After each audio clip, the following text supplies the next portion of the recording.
syurga. Okey, taman-taman syurga. Jadi insya-Allah kalau kita melazimi menghadiri majlis-majlis ilmu ataupun taman-taman syurga ini, insya-Allah kita harap-harap dan kita memohon kepada Allah semoga Allah Subhanahu Wa Taala menganugerahkan syurga yang sebenar di akhirat nanti, insya-Allah. Sebab di sanalah sebenarnya tempat tinggal kita, tempat nenek moyang kita, iaitu di syurga Allah Subhanahu Wa Taala. So jadi hari ini saya memilih macam manakah kita nak menjadikan kita punya pekerjaan sebagai ibadah. Dalil yang biasa yang kita dengar ialah yang saya pancarkan inilah, harap semua dapat lihat. Dalil yang biasa kita lihat, kita dengar, a'udzubillahi minasyaitonirrajim, wa ma khalaqtul jinna wal insa illa liya'budun. Inilah misi kehidupan kita sebagai manusia. Aku tidak menciptakan jin dan manusia melainkan untuk mereka menyembah dan beribadah kepadaku. Inilah sebenarnya kita punya misi hidup, untuk beribadah. Dan ibadah ni kita hendaklah lakukan secara full time. Dia tak boleh part time dan dia tak boleh sikit-sikit. Kalau kita sebagai cikgu nanti akhirnya kita akan bersara sebagai seorang guru. Tapi sebagai untuk melaksanakan ibadah kita tak boleh bersara. Dan kita kena secara berterusan, kena dilaksanakannya 24 jam sehari. Saya terangkanlah macam mana nak buat. Dan setiap ni kelebihan umat Islam, setiap tindakan yang kita buat ialah ibadah kalau kena pada syarat-syaratnya. Dan luang lingkup ibadah ni kita kena luaskan. Dan kita mengambil Rasulullah SAW sebagai satu contoh yang terbaik. Sebab Rasulullah bukan sahaja berada di masjid. Bukan sahaja Rasulullah sentiasa memberi kuliah, tazkirah, tausiah dan sebagainya, tapi Rasulullah juga seorang suami, baginda juga seorang ayah, baginda juga seorang ketua pemimpin, baginda juga merupakan seorang sahabat kepada sahabat-sahabatnya. Jadi luas, kita kena, bukannya ibadah ni hanya di atas tikar sejadah, hanya di dalam masjid, surau dan sebagainya. Kita kena luaskan. Baik. Ini yang kedua pula ni ialah dalil ataupun suruhan Allah Subhanahu Wa Taala untuk kita mencari nafkah, untuk kita mencari rezeki. Biasanya dibacakan dalam hari Jumaat lah. Sekejap, ada orang masuk. A'udzubillahi minasyaitonirrajim.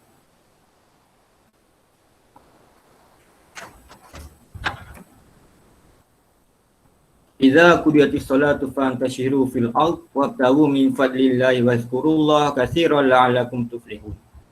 Kemudian setelah kamu selesai sembahyang, maka bertebaranlah kamu di muka bumi untuk menjalankan urusan masing-masing.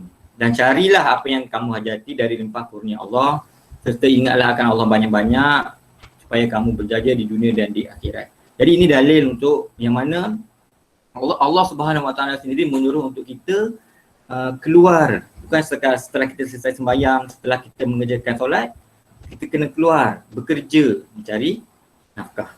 Mencari nafkah. Baik. Dan ini pembahagian ibadah. Ini asas ni lah. Sebenarnya saya nak terangkan tentang ibadah umum tu. Sebab ibadah asas dengan ibadah sunat, saya yakin cikgu-cikgu, rakan-rakan di SMK Kuala Selangor dah biasa pergi kuliah, pergi kecil-kecil dah ajar tentang solat, baca Quran, zikir dan sebagainya. Tapi saya kena terangkan jugalah sikit-sikit tentang dua ibadah yang pertama tu ibadah asal dengan ibadah sunat, yang mana saya akan hari ini sebenarnya saya akan tumpukan kepada ibadah umum. Dan sebenarnya ada pelbagai lagi istilah kalau kita rujuk pelbagai buku. Tapi buku yang saya rujuk ni, saya lupa nak ni. Kalau boleh nampak lah. Mukmin Profesional yang dikarang oleh Ustaz Fahrul Muhammad Joy. 7 langkah memperkasa diri. Saya minat dengan tulisan Ustaz ni, jadi saya beli dan saya terangkanlah apa yang dia share dalam buku dia supaya semua dapat manfaat. Ibadah asas ataupun kita kategorikan dia sebagai ta'abudi. Ta'abudi. Ibadah asas ni ini dua. Ini kita punya foundation, kita punya asas. Kalau kita nak bina rumah, kita nak bina bangunan, kita ada asas dia. Jadi dalam agama kita, ini asas dua ni. Rukun iman yang 6 dan rukun Islam yang 5. Ini asas. Kalau asas ni lemah, Maka senanglah nak meruntuhnya Islam dalam diri kita. Okay. Dan ini kita kena jadikan kedua-duanya sebagai pertama dan utama. Okay. Ini asasnya. Sebab ini asas. Okay. Jadi kita jadikan sebagai pertama dan utama. Okay. Dan dia bersifat fardu ain. Fardu ain ni apa? Setiap mukallaf, orang yang telah diberikan tanggungjawab, kena buat. Dia tak boleh dibuat oleh orang lain. Okay. Setiap orang, setiap individu kena buat, wajib buat. Tak buat, berdosa. Okay. Tak buat, berdosa. Dan ta'budi ni dia bersifat telah ada ketetapan daripada Allah. Okay, tak boleh tambah dan tak boleh kurang. Okay, itu maksud ta'budi. Dia ada dah ketetapan. Okay, contohnya kalau sembahyang subuh pagi tadi, tiba-tiba kita rasa keimanan kita ni kuat, kita nak sembahyang 3 rakaat. Tak boleh. Walaupun ikut logik akal, benda tu lebih bagus. Sebab kita akan baca Fatihah 3 kali, kita akan rukuk banyak kali, kita akan sujud banyak kali. Tapi kita tak boleh ubah sebab dia bersifat ta'budi, ada perintah daripada Allah. Dan dua inilah yang membentuk kita punya, bagi orang Islam, perkara inilah yang membentuk kita punya nilai, kita punya keyakinan, kita punya, orang senang cerita, kita punya dalaman kita, pandangan hidup, kita punya world view, kita punya mindset, kita punya nilai, etika dan sebagainya. Dua ini. Okay. Dan dia, kalau kita boleh ibaratkan dia seperti, halang pula saya. Dia ibarat seperti rukun iman ni ibarat akar tunjang dalam sebuah pohon. Dia menjalar ke bawah. Dan rukun Islam dia ibarat batang pokok tu. Okay, seperti mana rukun iman, benda-benda yang kita kena percaya ialah benda-benda yang kita tak nampak, begitu juga dengan akar tadi. Tapi akar ni penting untuk menyebabkan pokok tu dapat teguh berdiri dan akhirnya mengeluarkan buah. Okay. Dan seperti mana rukun Islam ni ialah benda-benda yang kita kena buat, action, mengucap, sembahyang dan sebagainya, kita nampak orang tu buat. Macam tu jugalah batang pokok. Mustahil kita tak nampak batang pokok kan, mesti kita nampak. Kalau kelapa tu kita nampak batang ni. Okay, macam itulah kalau ibaratkan Islam pada diri seseorang. Ibadat sunat pula, okay, dia bersifat taqarrubi. Taqarrubi ni maksudnya apa? Kita nak akrab, okay, akrab untuk mendekatkan diri kepada Tuhan. Okay, dia bersifat ekstra, bersifat tambahan. Okay, mungkin ada setengah orang tak puas dengan ibadat-ibadat wajib, so dia nak puaskan dirinya, dia tambah lagi dengan ibadat-ibadat sunat. Ibadat sunat ni ada dua fungsi. Okay, ada dua fungsi. Yang pertama, nak menampung kekurangan yang wajib tadi. Okay. Saya tak nak terangkan banyak-banyak lah sebab ini kan tumpuan. Yang kedua ialah untuk mendapatkan kasih sayang Allah. Sebab kita buat ekstra lebih macam dekat sekolah lah. Okay. Kalau arahan daripada pihak sekolah ini. Tapi kita buat lebih. Bila kita buat lebih, okay, orang akan lebih menghargai kita sebenarnya. Okay. Kita buat. Orang tak suruh pun kita buat. Macam tu. Dia lebih kurang lah. Tapi kita tak boleh samakan kita dengan Allah lah. Tapi kita buat lebih. Allah wajibkan yang tu je. Tapi kita buat yang sunat-sunat ni, puasa sunat, okay, berzikir, okay, membaca Al-Quran, buat umrah, okay. Kalau solat wajib, solat 5 waktu, kita tambah lagi solat-solat rawatib dan sebagainya, solat hajat, okay, mulai dan sebagainya. Kata ada puasa di bulan Ramadan wajib. Tak puas, tak puas nak beribadah. Ada lagi puasa sunat dan seterusnya lah. Dia bersifat taqarrubi. Taqarrubi ni untuk mendekatkan diri lebih lagi kepada Allah. Contohnya kalau kita dulu kecil-kecil, ayah suruh kita cabut rumput kat halaman rumah. Tengok-tengok bila ayah balik, kita cabut satu rumput satu rumah. Lebih daripada apa yang ayah suruh. Okay, jadi kasih ataupun penghargaan ayah tu lebih kepada kita lah sebab kita buat lebih daripada apa yang ayah suruh. Lebih kurang macam itulah dia punya tamsilan. Okey. Ibadat asal dan ibadat sunat ni dia lebih kepada hablum minallah. Okay, hubungan dengan Allah. Hubungan secara vertikal. Ni ada ayat-ayat matematik sikit. Hubungan secara mencancang. Hubungan secara dari bawah ke atas. Kita hamba kat bawah ke atas. Allah, Tuhan pemilik alam. Dia hubungan secara vertikal. Hubungan secara mencancang, menegak. Okay, ibadat asal dengan ibadat sunat ni. Kalau ibadat asal ni dia ibarat saya buat. Ni pokok. Kita pokok. Rukun iman tadi dia membentuk kita punya base, kita punya hati, kita punya keyakinan, kita punya pandangan hidup. Tadilah semua yang benda-benda yang kita tak nampak. Yang manakala rukun Islam pula, dia bab pokok tadi dan ibadah sunat. Dia ibarat ranting-ranting ataupun dahan-dahan. Jadi pokok tu lebih cantik. Kalau ada kakar dengan batang tak cantik, dia ada lagi. Inilah kalau ni ibaratkan Islam pada diri seseorang. Okay. Baik, ibadah umum. Ni fokus. Ibadah umum, okay, selain daripada yang dua tadi. Selain daripada ibadah wajib, selain daripada ibadah sunat. Semua. Okay, selain ibadah asal dan sunat tadi. So, dia merangkumi ibadah umum ni, dia merangkumi semua kerja-kerja kita. Kerja kita dekat sekolah, kat premis, kalau kat kebun, dekat rumah. Okay, dan juga peranan-peranan kita sebagai anak, suami, pelajar, pekerja juga termasuk dalam ibadah umum. Okay, kalau seorang pekebun, dia kena pergi kebun itu. Okay, kita tidur, okay, kita makan, kita buang air, yang sekecil-kecilnya daripada kita tidur, sampailah sebesar-besarnya menguruskan negara sebagai contoh. Okay, kalau saya nanti tegur kalau saya terlebih masa, Ustazah Aisyah nanti tegur kalau saya terlebih masa. Okay, tak takut mengganggu yang lain. Baik. Kemudian yang ini lebih kepada hablum minan nas. Okay, hubungan dengan ibadah umum ni lebih kepada hubungan dengan manusia. Hubungan secara horizontal, hubungan secara mendatar, hubungan secara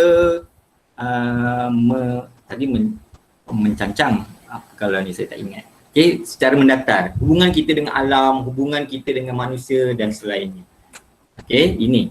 Okay, tadi kalau ibadah asas dengan ibadah sunat, dia hubungan dengan Allah, hablum minallah. Yang ini hablum minan nas. Okay, lebih berkisar kepada hubungan kita dengan manusia dan alam sekeliling. Okay.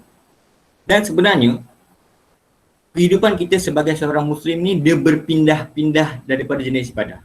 Saya bagi contoh. Kita bangun pagi tadi, kita baca doa. Alhamdulillahillazi ahyana ba'da ma amatana wa ilaihi nusyur. Itu ibadah sunat. Kemudian kita ambil wuduk, kita sembahyang subuh. Itu ibadah wajib. Kita berpindah daripada yang sunat tadi kepada yang wajib. Kemudian sekarang ni tadi mungkin ada yang pergi sarapan, ada yang pergi tengok pokok-pokok, ada yang pergi macam-macam aktiviti kita buat, ada yang mungkin berbasikal, bersenam. Itu ibadah umum. Okay, dia daripada satu ibadah berpindah kepada ibadah-ibadah yang lain. Okay, itu specialnya orang Islam.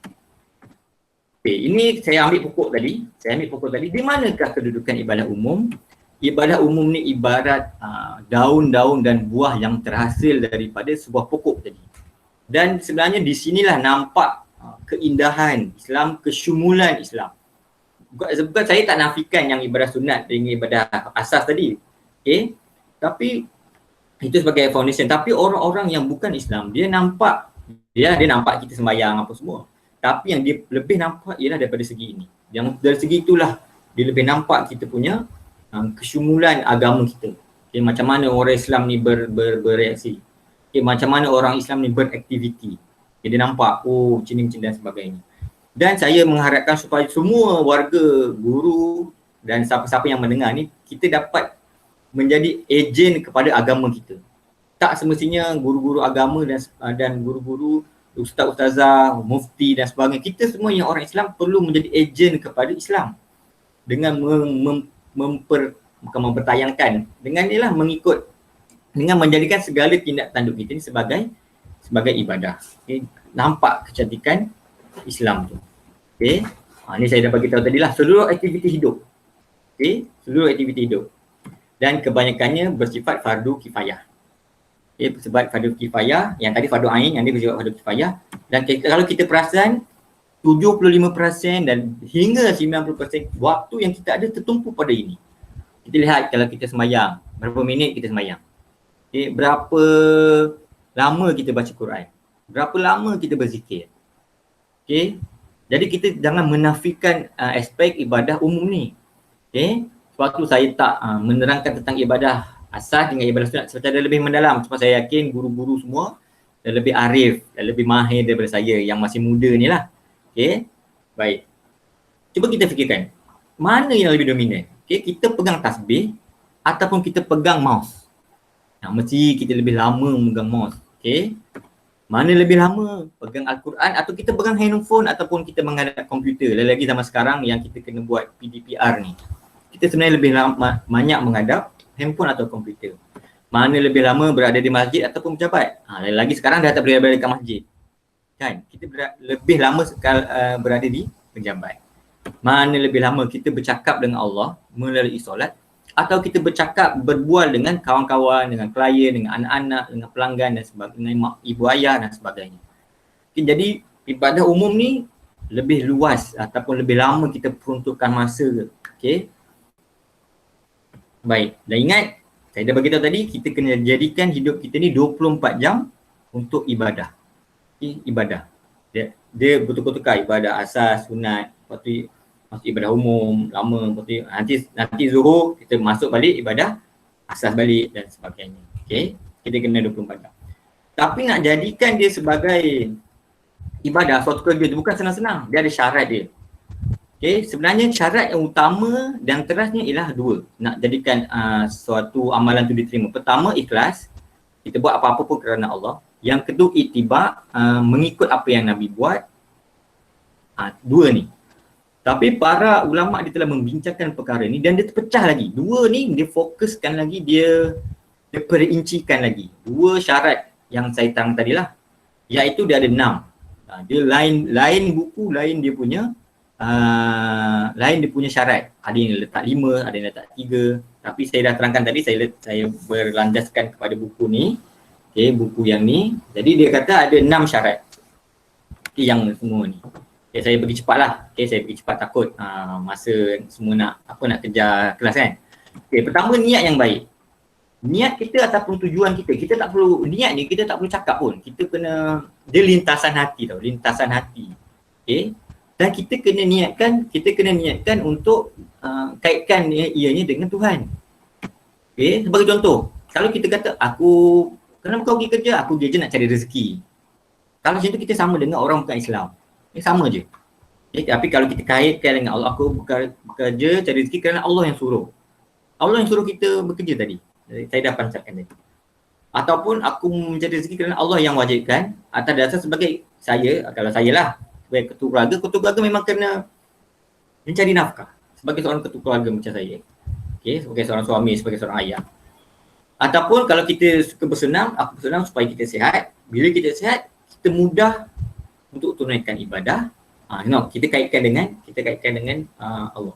Kita kaitkan dengan agama. Okay, supaya kita punya niat ataupun kita punya tujuan tu tak lari daripada ataupun kita punya tujuan tu berbeza daripada orang bukan Islam. Okey, dan kena ikhlas lah. Okey, ikhlas ni bukannya tak mengharapkan apa-apa. Okay, kena ikhlas, tak payahlah nak harapkan ganjaran gaji kan. Tak payah. Kena ingat, kita kena bezakan di antara tujuan hidup dan keperluan hidup. Ikhlas ni, kita buat sesuatu kerana Allah, itu ialah tujuan hidup. Tujuan kita. Tapi jangan diabaikan keperluan hidup. Okay, keperluan hidup ataupun yang makanan, pakaian, rumah, itu pun tak boleh ditinggalkan. Tapi dalam apa keadaan sekalipun, tujuan hidup akan sentiasa mengatasi keperluan hidup. Macam tu. Okay, harap faham lah. Tujuan tadi ialah nak mencari redha Allah, nak ikhlas kerana Allah. Okay, dalam masa yang sama, kita janganlah abaikan gaji tu. Sebab itu kita punya keperluan hidup. Macam mana sekalipun, tujuan tadi akan mengatasi keperluan. Itu dia punya penerangan lah. Okay. Baik. Yang kedua, sah di sisi syariat. Dalam perkara-perkara keduniaan ni, semua perkara kita boleh buat melainkan ada tegahan daripada Islam. Saya ulang. Semua perkara keduniaan, semua perkara yang dunia selain daripada agama, semua perkara dunia ni semua kita boleh buat melainkan ada tegahan. Semua benda kita boleh minum. Benda yang kita tak boleh minum, arak. Minuman yang kita curi, tu ada tegahan-tegahan. Ataupun air-air yang najis, itu ada tegahan. Tu. Nak makan apalah. Sebab tu kalau kita pergi ke negara-negara tertentu, kadang-kadang dia makan benda-benda yang pelik-pelik. Okay. Sebab itulah, sebab dia kata semua benda boleh makan kecuali kalau ada tegahan. Okay, dan kita kena elakkan beberapa perkara. Sebenarnya seperti riba, pergaulan bebas, fitnah, goror. Goror ni sama-sama. Contohnya kalau kita foto state dekat sekolah tu, kita foto state, kita punya soalan. Tiba-tiba ada soalan tambahan cikgu guru kelas anak kita bagi. Kita pun kata tak apalah, alang-alang aku foto state bahan untuk budak, kita pun foto state untuk anak kita. Tu jaga-jaga.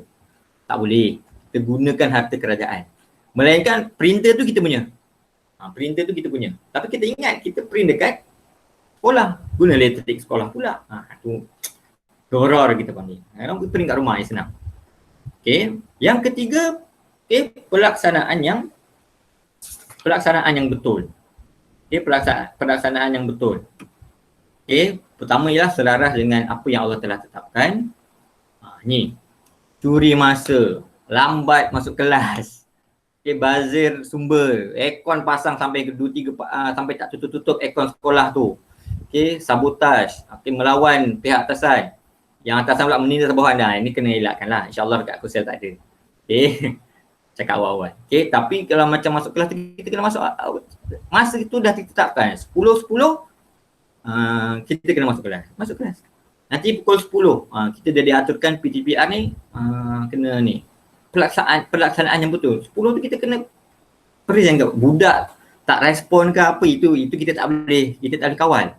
Benda yang kita boleh kawal, kita kawal lah. Contohnya, pukul 10 nanti aku nak bagi kerja dekat budak. Betul. Bazir sumber, contohnya kalau kat sekolah tu pasang kipas. Kita semua pelajar pergi makmal, kipas terpasang. Ni membazir sumber elektrik. Dan banyak lagi lah. Dan ni elakkan sifat mazmumah, sifat-sifat yang kenal dengan hati. Seterusnya saya ingat yang ni yang keempat, saya nak pergi cepat. Sebenarnya saya banyak penerangan tapi saya lajulah. Buat dengan terbaik, optimum. Kalau dalam bahasa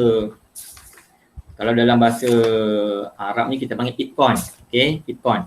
Dan agama kita memang suka untuk kita melaksanakan suatu pekerjaan secara bersungguh-sungguh dan itqan dan tekun. Optimum, tinggi. Dan dalam bab ini kita kena pelajari pelbagai kemahiran. Alhamdulillah, kita lihatlah dekat SMK Kuala Selangor, guru-guru pun semangat untuk mempelajari segala apps yang tak pernah kita pelajari pada waktu dulu.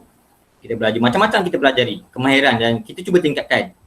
Saya pun sebenarnya belajar Google Form, Quizzes, Kahoot lah, apa benda semua tu. Baru belajar. Jadi kita baguslah. Sebab kita nak buat yang terbaik dalam kita punya pekerjaan. Kita kerja kena patuhi syariatullah dan sunnatullah. Kerja yang kita buat ni betul. Mengajar. Dan perlu dilaksanakan dengan betul-betul. Lain tu. Kerja yang betul dilaksanakan dengan betul-betul.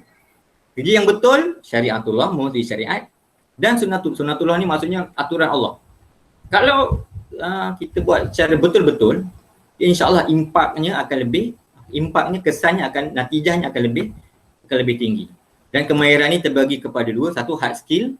Hard skill ni apa? Hard skill ni ialah macam tadilah. Kita belajar macam mana kita nak mengajar, macam mana kita nak gunakan apps tertentu. Macam cikgu Muhammad kan, cikgu Muhammad banyak dia punya analisis kat Excel. Itu hard skill. Dan jangan juga lupa soft skill. Terus soft skill ni apa? Soft skill penting bagi saya sebagai seorang guru. Kita nak berhadapan dengan murid. Kadang-kadang murid kita mengadu. Kita menjadi pendengar yang baik. Ini soft skill. Soft skill ni membentuk jiwa kemanusiaan. Kita dengar, lepas tu kita cuba. Kita tak redik, jangan redik. Kita belajar soft skill ni pun kena belajar. Kita dengar, macam seorang kalau pengetua, kita kena dengar anak-anak buah kata ini kita dengar menjadi pendengar yang baik. Kita empati sekiranya ada pelajar-pelajar kita yang ada masalah, kesiannya dia, ayah dia kena buang kerja. Ini soft skill. Yang mana berbentuk dalaman. Mungkin nanti kaunselor boleh terangkan sikit lah kalau ada. Macam mana nak bentuk soft skill. Dua-dua ni penting. Hard skill dan soft skill. Macam hardware dengan software macam tu lah. Kena ada. Yang kelima, kita jangan tinggalkan ibadah asas. Ingat yang asas, foundation. Kita buatlah macam-macam sekalipun dekat sekolah pun, solat, itu jangan ditinggalkan. Alhamdulillah kita Kalau tengah hari tu kita lewatkan kadang-kadang, okay, mesyuarat. Sebab kita tak nak tinggalkan yang asas tadi. Sebab asas ni lah foundation, ialah asas. Okay, kita punya akar kita tadi, kalau akar kita lemah, pokok tu pun ataupun bangunan pun runtuh. Okay, kemudian, okay, kerana asas ni, ibadah asas ni, inilah yang memberi ketenangan jiwa. Kita telah melalui satu hari, okay, dengan pelbagai masalah, dengan pelbagai ujian, pelbagai mihnah, pelbagai duri, okay, pelbagai ranjau. Jadi dengan ibadah asas ni kita kembali kepada Tuhan. Di situlah kita akan dapat kekuatan balik, kita dapat keyakinan balik, dapat keteguhan hati. Okay. Kemudian yang terakhir, kesan ataupun natijah yang baik. Okay, macam manakah sikap kita di akhir pekerjaan tu. Sekiranya kita diberi kejayaan, kita syukur. Happy, contoh, saya tak ada kata contoh. Kita syukur dengan apa yang kita ada. Apa yang kita buat dengan apa yang kita dapat tu. Okay, kita kena kembalikan segala kejayaan ni, kita kena tanam dalam diri kita bahawa kejayaan tu bukan kita yang, ya, kita sebab kita, tapi kita ingat Allah yang bagi. Jadi kita kembali kepada Tuhan. Lepas tu belanjakanlah nikmat kita punya gaji, kita punya ialah anugerah-anugerah yang kita dapat ke arah yang baik. Itu menunjukkan kita syukur tadi. Okay, kalau kita gagal, macam mana pula sikap kita? Adakah kita nak menyalahkan orang ataupun kita nak perbaiki? Okay, kita nak perbaiki, okay, hari ni pelajar kita, okay, markahnya sekian-sekian. Okay, macam mana kita pun rasa kecewa. Ataupun anak-anak kita, markahnya tiba-tiba cikgu ni bagi anak encik dapat kedudukan yang tak bagus dalam kelas. Kita pun, adakah kita gagal mendidik anak dan sebagainya, kita ni balik. Bukannya kita menyalahkan orang dan sebagainya. Okay. Baik. Kesimpulannya, saya sebenarnya banyak nak cakap tapi tak apa, saya cepatkan. Okay, sebab pentadbir pun ada mesyuarat, okay, cikgu pun ada nanti pukul 10 nak bagi mungkin nak buat persediaan. Jadi kesimpulannya ialah kita kena menjadikan seluruh ruang hidup kita ni sebagai ibadah. Okay, seluruh hidup kita, sebab kita kena ingat bahawa hidup kita tak lama. Okay, di dunia ini saja yang kita boleh melaksanakan semua ni. Di alam yang selepas ini kita akan tempuh, iaitu alam barzah dan alam akhirat, kita tak ada dah lagi peluang untuk buat perkara-perkara ibadah gadah semua ni. Okay, tak ada dah. Okay, kita tak ada dah nak solat, nak baca Quran, nak berzikir dan sebagainya di dunia ni lah. Jadi kita kena jadikan seluruh kehidupan kita, saya mengingatkan diri saya lah. Okay, saya pun sebenarnya segan juga nak cakap depan ni sebab yalah, saya punya ilmu taklah berapa dalam sangat, sebab tu saya banyak merujuk buku. Okay, kita kena jadikan seluruh kehidupan kita untuk beribadah. Okay, untuk beribadah kepada, sebab itulah saya terangkan di awal tadi, sebab itulah kita punya misi hidup yang telah ditetapkan oleh pencipta kita, iaitu Allah, iaitu untuk beribadah.